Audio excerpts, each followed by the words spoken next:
channel, SewRetired. I'm doing Opal. So this week's sew long, I had videoed the whole thing, and at the end of reviewing the video, I saw that some of the parts didn't come out that right. So I'm going to be talking through those parts of the video that weren't that good, and the other parts that were good, you will be able to see. So what we're going to be working on today, into this video rather, is the easiest dress you'll ever make. This is a beginner friendly dress. If you've never sewn before and you can sew a straight line, this is the perfect dress for you. So let's get started. So pieces you're going to need is one bodice front, and I'm doing view A, says here cut 2. Next is going to be bodice part piece 2, the back. Remember to cut 1. I'm going to be cutting that on the fold. Then we're going to do sleeve A, cut 2.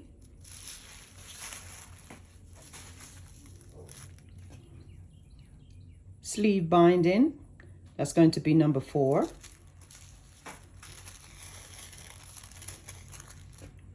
I'm going to need a neck binding, that's piece number 8. And then the last piece for view number A is going to be the skirt, front and back. We're going to cut 2 on the fold. So after you cut out all your pieces, remember to transfer all marks onto the project, onto your fabric rather. So here we're going to stitch the bodice front sections to the back sections. Don't forget to do 5/8 of an inch when you're stitching, unless the instructions tell you a different distance.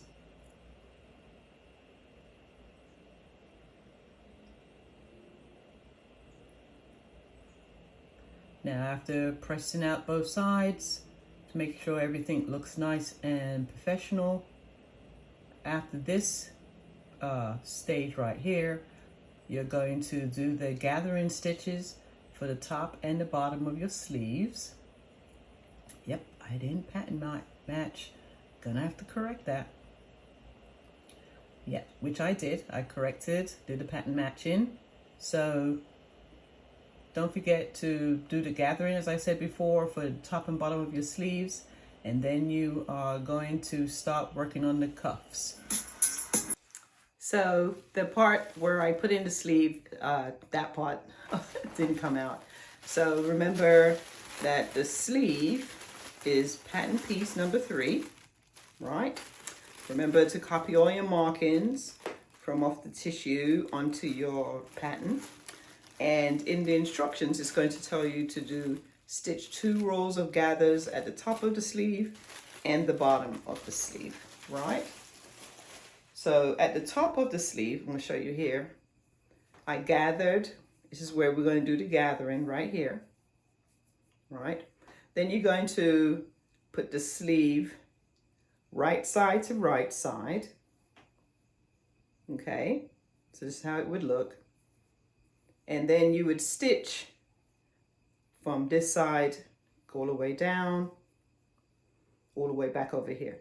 Don't forget to line up your side seam with the side seam of your sleeve, right? And then your gathers would just gather in between here, between there, and you're going to stitch from here to here. You don't have to worry about the gathers at that point because we haven't put the sleeve band on yet. That's when the gathering part is going to be come into play. But just to put the sleeve in, very simple, just stitch from here to here and line up your side seam. So here we're pressing down 5/8 of an inch on the cuff, and then we're going to trim off 1/8. You're going to do this for both of your cuffs. Do the gatherings on your sleeves. Well, rather you should have stitched your sleeve together at this point here, and then do the gathering. That's going to be next. So you can insert the sleeve into the top.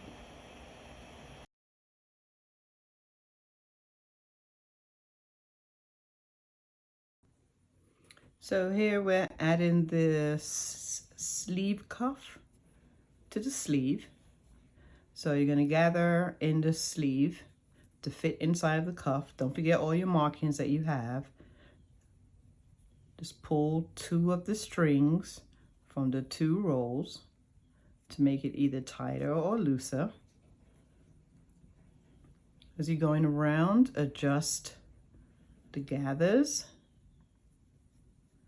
so that it is gathering, and when you're sewing, we're not going to have a pleat in here. And just keep on doing this until you gather everything into the cuff. So you're just straightening up this part here, measuring out the gathers so everything looks nice and even. Putting a pin here.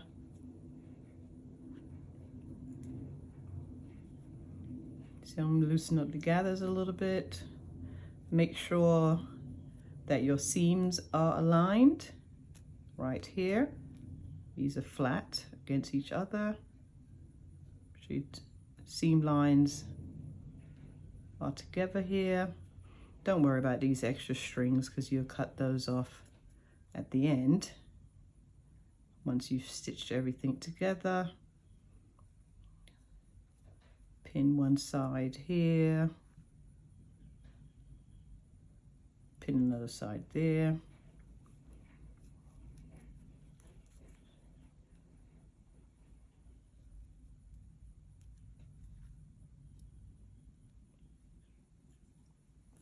Okay, so I'm just going to look through this one more time to make sure everything is gathered. If you need more pins, add more pins.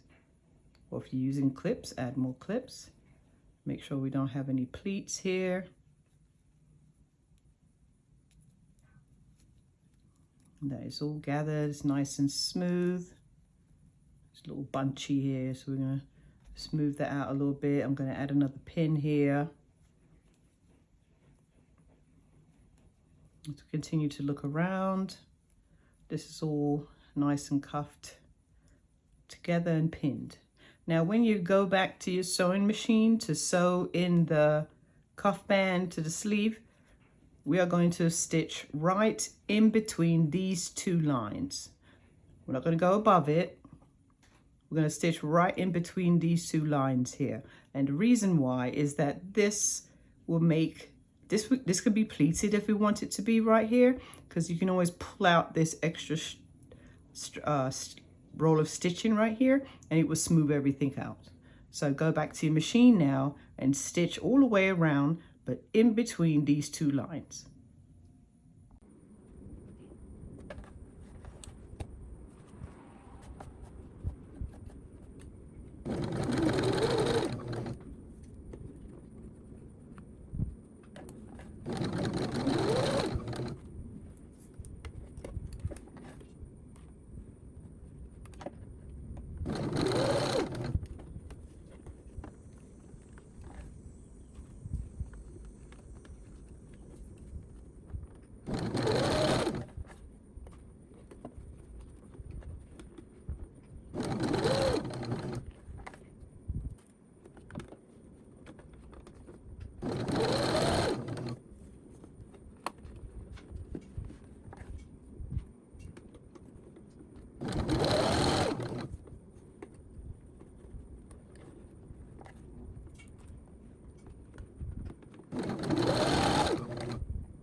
So you're going to attach the neckband here. So first you're going to stitch the neckband together at the center back, trim that down.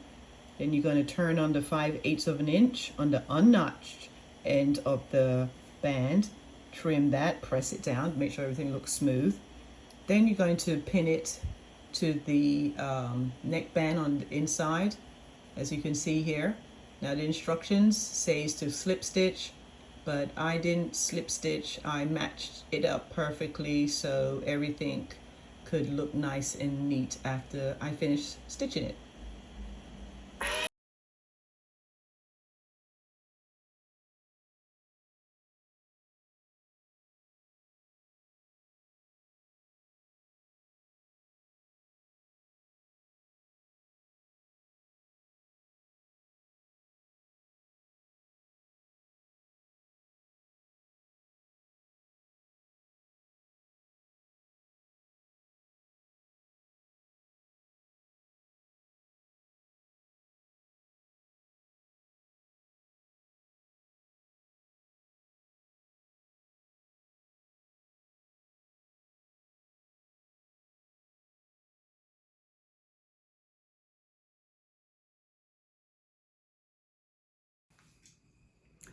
So in the instructions, when you're adding on the neckband, which you will see where I stitched it, it says to slip stitch. I don't like to slip stitch that often, not on a large project like this. So what I did was took my time, which you saw the video, and I pinned it from the right side so I could see where the pins would show up on the wrong side. And I made sure that when I did the stitching, that everything fell within that, say 1/8 of an inch lined up here. And then that's how I was able to avoid slip stitching it and everything matched in together. Now, as you can see, I used a serger to finish off my edges, as this fabric does fray a little bit. If you don't have a serger, you can use pinching shears, or you can use a zigzag stitch that's on your machine. Just make the stitch smaller. Practice on a scrap piece of fabric first to see how to judge the length and the width that you want so it comes out and looks nice. And then, of course, what I did to help it also look nice and professional was I ironed my seams flat, right? So, and as you can see right here on the side, we get a closer look. I may have to hold her up a little bit. You can see in the side seam here, I went back and corrected and did pattern matching, as this has stripes. Now, if you have a busy pattern and the repeat goes over and over again, you don't have to worry about that because it's the side seam and no one's not going to be looking at it. But because these stripes are very obvious, as you can see, I was like, oh, no one's not going to notice. Yes, they would. So I went back and corrected that.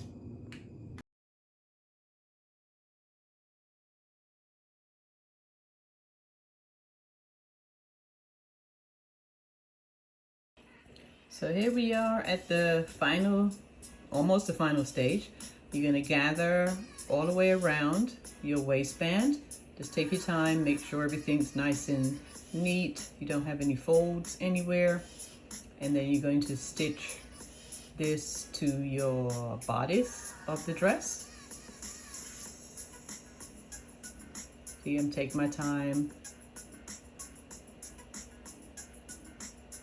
making sure all the gathers look uniformed.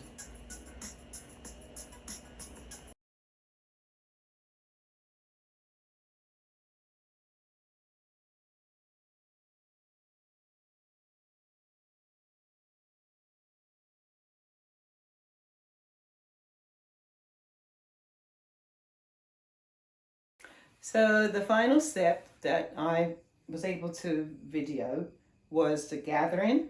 And if you measure your gathers all the way out, as you saw, I was pinning and laying all my gathers all the way, gathers out properly so they look nice and flat, nice and neat. Nothing is bunched up, as you can see, in any particular place here. And the dress is basically finished. After that, the only thing you need to do now is just try your dress on, decide how short you want it to be, and just do a hem. What I did here was measure under 2 inches for me. I'm only 5'5", and I wanted it to be above the knee, and just did a nice little straight line going all the way around. And that's it. the easiest dress you will ever make. Thank you for watching. Please leave comments down below if you liked the video. Leave a comment. Are you going to make this dress? Yes or no? Once again, it is McCall's pattern. Excuse me. 7969, and it comes in sizes extra small all the way up to extra large. This one I made here was the medium, and I looked on the back of the envelope to see what the pattern measurements are going to be for the finished garment. So in a size medium, that was going to fit me. Normally, I probably would have or a large if this was in the store, depending upon how they made it. But because this is so full across and very full across with the waist, I cut this as a size medium. So always look at the finished measurements to see what it's going to be compared to your bust, your waist, and your hips, and that will give you an idea. That's one of the things I had said in one of my other videos, that a pattern piece is sewn, pattern measurements are different than what you would have in the clothes. So once again, thanks for watching today. And oh, one last thing I wanted to say. Thank you. I have over 100 subscribers when I checked. As a matter of fact, I have 140 subscribers. I'd like to thank each and every one of you. You just don't know how that's made me feel. I'm a new content creator. This is a new channel. I just started really making videos the last couple months rather. So thank you so much for everyone who has subscribed. For those of you who have watched and haven't subscribed yet, why not? Just click the button at the bottom and subscribe. Hit the notification bell so you can know what new videos I have coming up. And I have a lot of new things in mind. Once again, my videos will be for the beginner friendly, beginner sewists. They're all beginner friendly.